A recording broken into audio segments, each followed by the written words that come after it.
daawade waxaad maqli jirtay qof lumay oo la helay balse weligaa ma maqashay qof badda ku lumay yaa kadibna la helay.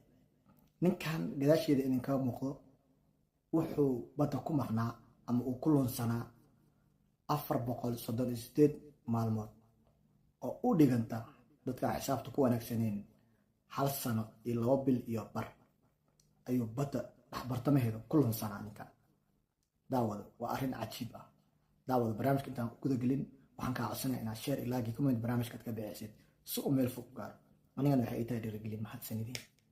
daawada ninkan gadaasheeda ka muuqda magaciisa waxaa la yiraahdaa John. wuxuu u dhashay wadanka Mexico. ninkan wuxuu ahaa nin kalluumaysato ah.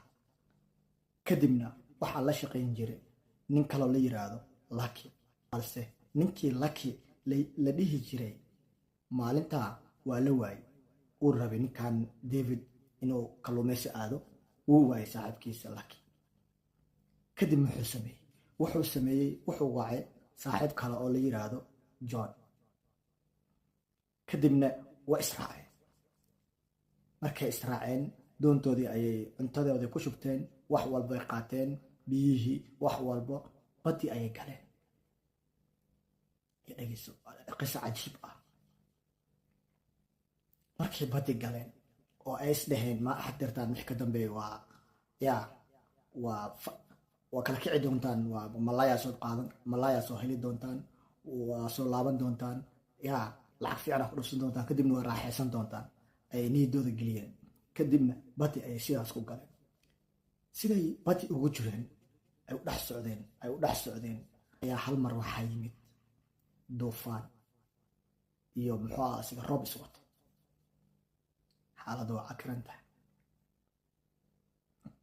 saaxiibadaada waxay isdhaheen muxuu ahaa asiga roob ayaa yimid, kistaan kalluun aan haysano aan la cararno. nasiib darra maxaa dhacay?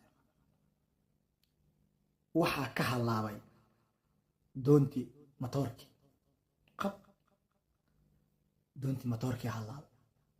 roobkii imaaday, dabeeshii imaaday, waxay sameeyeen xataa inay muxuu ahaa asiga biyaha ka bixiyaan oo ay ka dhuraan, banaanka ay u saaraan. xaaladii way cakrinaatay.